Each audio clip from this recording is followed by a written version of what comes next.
रामायण। मैं काल हूं। वर्षा ऋतु समाप्त होने तक श्री राम सीता का स्मरण करते हुए शरद ऋतु की प्रतीक्षा करते रहे।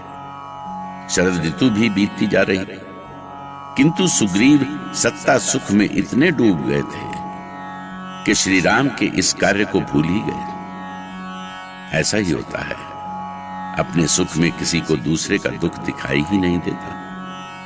जहां श्री राम सीता के बिना एक एक पल नहीं काट पा रहे थे, वहीं सुग्रीव सब कुछ भूल बैठे थे। पर राम के पास पहुंचकर उन्होंने क्षमा मांगी और माता सीता की खोज के लिए उनसे आदेश लिया। मैं बहुत लज्जित हूं श्री राम। मैं तो सब कुछ भूल ही गया था, पर कुमार लक्ष्मण ने मुझे अपने कर्तव्य का स्मरण करा दिया। यदि आपका आदेश हो तो मैं अभी अपने सैनिकों को प्रस्थान का आदेश दूं। जब आपको कर्तव्य का स्मरण हो गया वानरराज, तो मुझसे आदेश की क्या आवश्यकता है? अब मुझे और लज्जित ना करें प्रभु। मैं अभी इसी क्षण देवी सीता की खोज के लिए अपने प्रमुख सेनापतियों को इस कार्य में लगा रहा हूं। उत्तर, पूरब और पश्चिम में हमारे वीर योद्धा आज ही प्रस्थान करेंगे। सुग्रीव, सबसे महत्वपूर्ण दिशा दक्षिण है। इस दिशा में कौन जाएगा? दक्षिण दिशा में नील, अंगद, जामवंत और हनुमान जाएंगे श्री राम।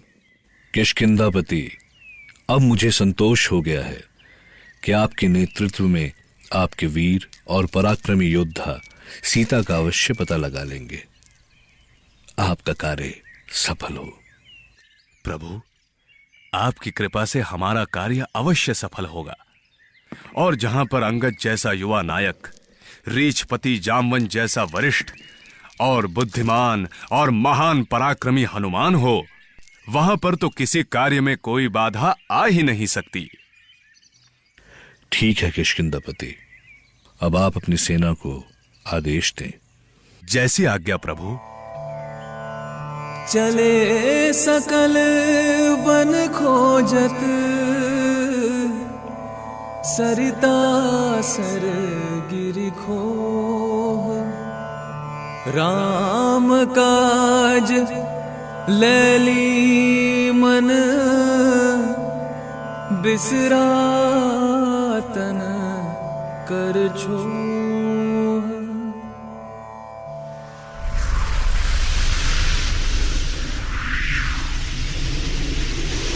परमवीर हनुमान, नल और अंगद, सुनो।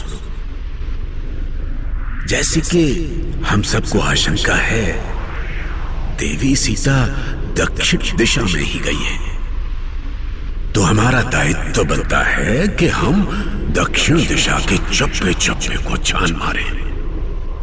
हमें पूरे मनोयोग से दक्षिण दिशा में देवी सीता को ढूंढना है। रीछराज, आप इसकी चिंता ना करें।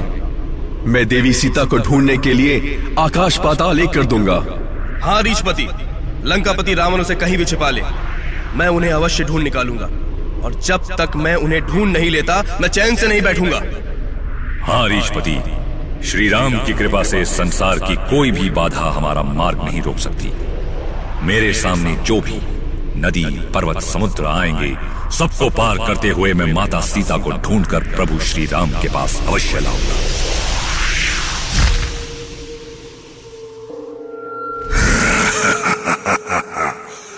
मैं खा जाऊंगा, सबको खा जाऊंगा।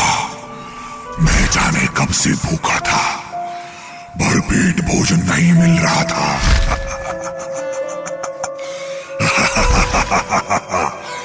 आज तुम सबको खाकर मन तृप्त हो जाऊंगा। विधाता मुझ पर कितना प्रसन्न है कि आज इकट्ठे इतने सारे वानर खाने को दिए। खा जाऊंगा, तुम सबको खा जाऊंगा, किसी को छोड़ूंगा नहीं। रीछपति, ये तो एक विशाल काय गीत है। रुक जा, कौन है तू और क्या चाहता है? मैं गिदराज संपाति हूँ। आज तुम सबको खा जाऊंगा, सबको खा जाऊंगा। हे गीधराज, मैं आपको प्रणाम करता हूं, किंतु आप कैसे गीधराज हैं कि आप रक्षा के स्थान पर भक्षण की बातें कर रहे हैं? मैं तो गीधराज जटायु का कृतज्ञ हूं कि उन्होंने माता सीता को बचाने के लिए अपने प्राणों की बलि दे दी। क्या मेरे भाई जटायु की मृत्यु हो गई? हाँ, लंकापति रावण श्री राम की पत्नी देवी सीता का बलपूर्वक हरण करके ले जा रहा था। मार्ग में गीधराज जटायु ने उसे देखा और उसे चुनौती दी। दोनों में भयंकर युद्ध हुआ। वृद्ध जटायु ने रावण पर प्राण घातक प्रहार किया।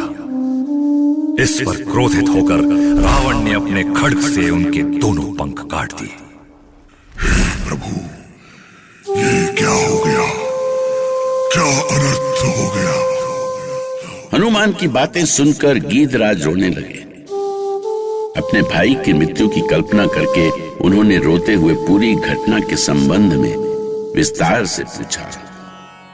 हाँ गीधराज, पर आपके भाई जटायु ने तब तक प्राण नहीं त्यागे जब तक प्रभु श्री राम वहां नहीं पहुंच गए। और फिर प्रभु श्री राम को सारी घटना सुनाकर ही उन्होंने अंतिम सांस ली। मेरे भाई को तो परम पद प्राप्त हो गया। मेरा कितना सौभाग्य होता यदि प्रभु श्री राम के कार्य में मैं सहयोग कर पाता।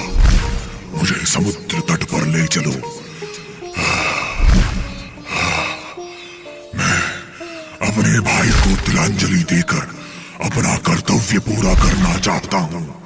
ले चलो मुझे, ले चलो। अवश्य गीधराज, हम आपकी इच्छा अवश्य पूरी करेंगे। ले चलो मोहे तुम सिंधु तट, दे सकूं तिलांजलि भ्रात, और प्रभु की भक्ति करूं। बस जीवन सफल हुई जात। हे भ्रातृ जटायु, मेरी तिलांजलि स्वीकार करो। जटायु। गीधराज, आप हम सब में पड़े हैं और प्रभु श्री राम के भक्त भी हैं। हम सबको आशीर्वाद दें कि हम अपने कार्य में सफल हों और माता सीता का पता लगा सकें।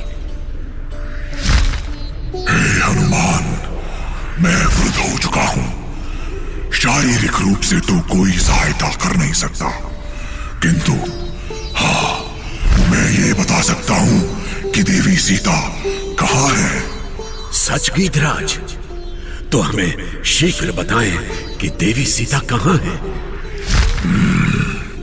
मैं यहां से स्पष्ट देख रहा हूं कि देवी सीता लंकापुर की पंचवटी में बैठी है। उनके मन पर दुख के भाव है। तब तो हमारे सामने लक्ष्य स्पष्ट है गीधपति। यदि आपको देवी सीता यहां से दिखाई पड़ रही हैं, तो हम अभी जाकर उनको वहां से उठा लाएंगे। लेकिन वो स्थान यहाँ समुद्र तट से 100 योजन 4 कोस दूर है, और जो एक बार में समुद्र को पार करेगा वही देवी सीता तक पहुंच सकता है। आप सब लोग ये सुनकर शांत क्यों हो गए? इसमें बहुत अधिक चिंतित होने की बात नहीं। ये प्रभु का कार्य है। इसमें जो कुछ भी होगा सब उन्हीं की कृपा से होगा और शुभ होगा। यहाँ पर पराक्रमी और अति बुद्धिमान नल, नील, युवराज अंगद और महावीर हनुमान है, और आप सबके साथ में आप सब जानते ही हैं कि मैं बूढ़ा हो गया हूं और चाहकर भी 100 योजन नहीं जा सकता। क्यों नल और नील, आप दोनों का क्या कहना है? क्या मत है आपका? रीछपति, मुझसे आप कोई बुद्धि का कार्य करा लीजिए। भला मैं समुद्र पार कैसे कर सकूंगा?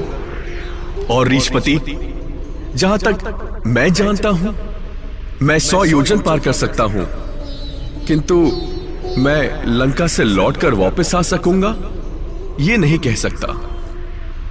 अरे नहीं अंगद, ऐसी बात नहीं है।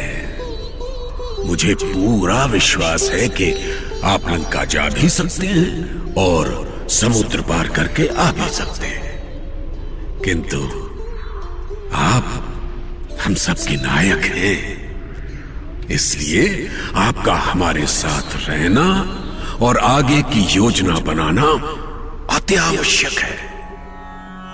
युवराज अंगद धर्म संकट में पड़ गए। वो समझ नहीं पा रहे थे कि समुद्र पार लंका किसको भेजे। अंगद को विचार मग्न देखकर रीछराज जामवंत ने हनुमान की ओर इशारा किया। राम